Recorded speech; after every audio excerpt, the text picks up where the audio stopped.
SP board কীভাবে কাজ করা হয় আমি এই ডায়াগ্রাম করে রেখেছি এবং এটাকে সুইচ বোর্ডও বলা হয়। তো কীভাবে কাজ করব আমি আপনাদেরকে দেখাচ্ছি। তো আমার এই দেখেন বাম পাশে একটি ছবি আছে, এটা দেখে কমেন্ট করবেন না, ভিডিওর মাধ্যমে দিতে হয়, না হলে ইউটিউব থেকে সমস্যা করে ফেস না থাকলে। তো আশা করি বুঝতে পারছেন। তো এই দেখেন একটি তারা গাছ এবং এই পাশে একটি এমসিবি এবং সুইচ দিয়ে রেখেছি সুইচ বোর্ডে।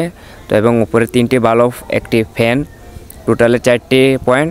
তো এখানে দেখেন নিচে কিভাবে কাজগুলো করি। দেখেন এটা রেগুলেটর ডায়াগ্রাম করছে এবং নিচে 3 পিন পাওয়ার সকেট এবং 2 পিন পাওয়ার সকেটও সুইচ বোর্ডে একটি দিব এখন, এ দেখেন দিচ্ছি।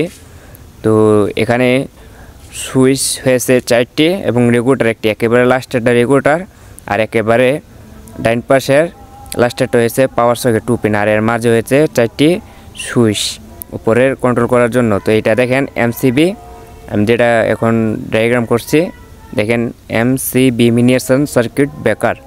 তো আমার এই চ্যানেলটা যারা সাবস্ক্রাইব করেনি সাবস্ক্রাইব করে রেখেন, আই ক্যান ওয়ার্ক চ্যানেলের নাম। দেখেন ফ্যানের নিউট্রাল নিয়ে বাল্বে অ্যাডজাস্ট করব এবং তিনটার বাল্বের নিউট্রাল একসাথে করব। আমি কিভাবে করি দেখেন।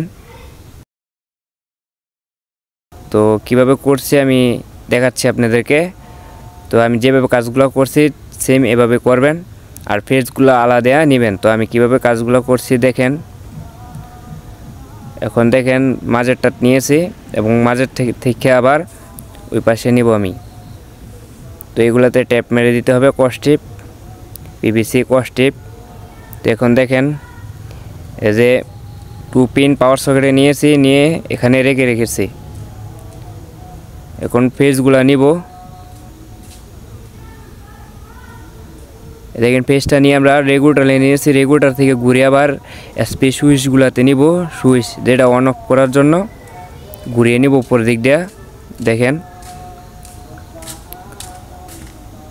যে উপরের দিক দিয়ে নিলাম, এরপরে দেখেন যে বাল্বের ডিডি একেবারে সোজা দিয়ে দিচ্ছি এবং ঘুরিয়ে আমরা এখন ওই দেখেন নিউট্রালটা দিয়ে ঘুরিয়ে টু ড্রপ করে নিয়ে নিলাম।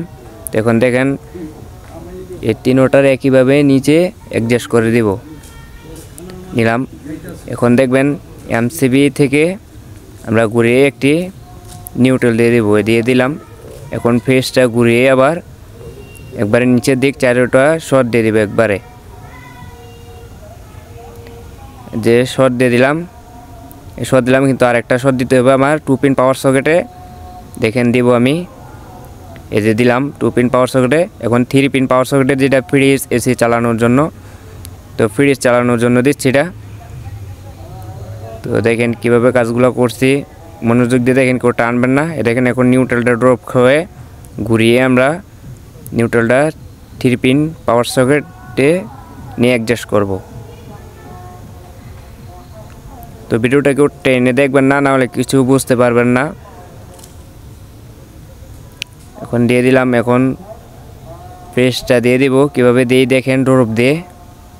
তো আশা করি সবাই বুঝতে পেরেছেন। ধন্যবাদ সবাইকে।